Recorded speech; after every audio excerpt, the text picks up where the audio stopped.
Hello everyone, I'm Captain Frank Mummert with the Maryland School of Sailing and Seamanship. If you've been following our videos, you know that we emphasize big boat sailing.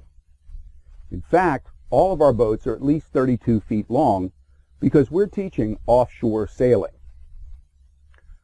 Occasionally, we'll get students who have a limited amount of experience with bigger boats and the systems those boats have. One of the differences between small boat sailing and big boat sailing is the use of the traveler. In fact, many small sailboats don't even have a traveler. The traveler is a track that's mounted athwart ships, across the boat, and behind the mast. It can be located forward of the cockpit, aft of the cockpit, or even in the cockpit. The traveler has a car to which the main sheet is attached, and the position of the car on the traveler track is controlled by two lines, usually run through a collection of blocks. This arrangement allows you to change the point at which the main sheet connects to the boat, so you have more control over the angle of attack of the mainsail. Why do we care about that? What is the point of the traveler? Well, in order to answer that, we need to start with a discussion of sail twist.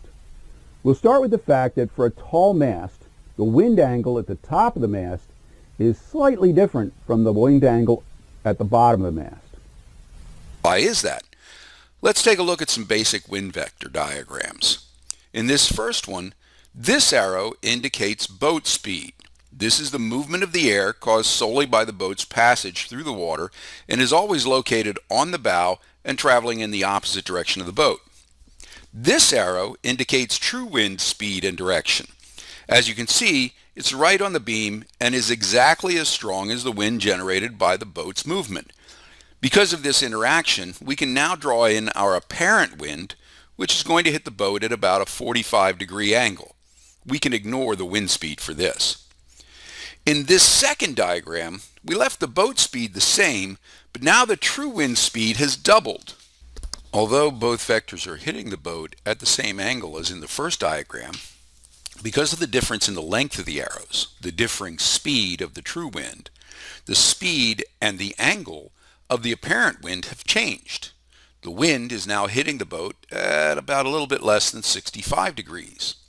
Based on this, the correct angle of the sail to the wind for these two different conditions is going to be different.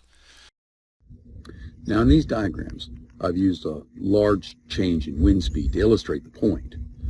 But remember that wind power quadruples for each doubling of wind speed.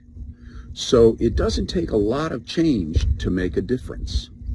Remember that the angle of attack has to change as wind speed changes, and therefore you have to be able to adjust in order to get complete power.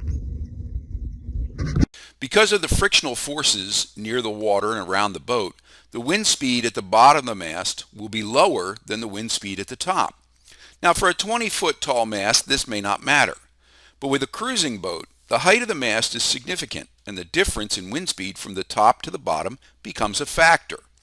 This also changes with true wind speed. The higher the true wind speed, the greater the differential effect.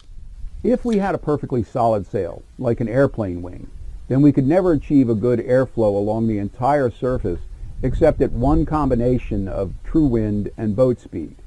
In order to allow for changes, we use the variable quality of the flexible sail to adjust the sail at the top and at the bottom for the best wind angle. This adjustment is called sail twist. If we were to pull the leech of the sail tight, the sail would be roughly the same angle to the wind throughout its height. But if we hold the luff tight and slacken the leech, the sail will develop a curve along the leech, and the head of the sail can be at a greater angle than the foot. By raising and lowering the clew end of the boom, we can achieve a perfect angle to the wind all along the sail. To do this, we loosen or tighten the main sheet. This is where the traveler comes in. If we use the main sheet to control sail twist, then we cannot also use it to control angle of attack. Suppose, for example, we were sailing close hauled, with the boom at the center line with a perfect amount of twist. If we then turn to come to a close reach, we'd want to move the boom out to keep this wind angle on the sail the same. However, loosening the main sheet will allow that to happen, but it would also allow the boom to rise, changing the sail twist and making it impossible to get that same perfect sail angle top to bottom. On the other hand, by keeping the main sheet where it is and moving the traveler, we can get our new boom angle and keep the sail twist. By the way, how do we know when we have the right sail twist? Well, the best way to determine where your perfect wind angle is for the top, the middle, and the bottom of the sail to have a set of tailtails at each of those levels. When all three of them are operating correctly, then you know you have the boom at the right tension. If the bottom ones are streaming correctly but the top ones are dropping, that means we're stalling the air at the top and probably need to let the boom let up a little. On the other hand, if we had the opposite effect where the bottom was dropping and the top was streaming, we might need to adjust our angle of attack and reset the boom. These are all things you're going to learn as you experiment with your boat. Of course, eventually as you sail further and further downwind, you will get to the point that the traveler is all the way out to the end. At this point, we'll need to start letting the main sheet out. We still care about sail twist, but at this point, the boom vang comes into play. The boom vang holds the boom at the same angle that the main sheet did. In fact, we want to set the tension on the boom vang just after we've set the tension on the main sheet. The boom vang does not usually have the strength to pull the boom down that the main sheet does, so trying to adjust the boom height with the vang is much more difficult. Also, once we get to the end of the traveler and start letting out the main sheet, we want to have a preventer in place. For more information about the preventer, be sure to check out our jibe control video on this YouTube channel. This is the advantage of using a tight main sheet and a traveler to control angle of attack. At no point can you get an uncontrolled accidental jibe. It's still possible to get the wind on the wrong side of the sail, but the boom can't move very far if it's being held in place by the main sheet. There are a couple other uses of the traveler, but these are very boat specific. For example, on some boats, the headsail sheets can be led inside of the shrouds to allow the boat to point closer to the wind. On these boats, the traveler can allow the mainsail to be pulled across the center line and actually be sheeted on the upwind side of the boat, allowing the boat to sail very close to the wind direction.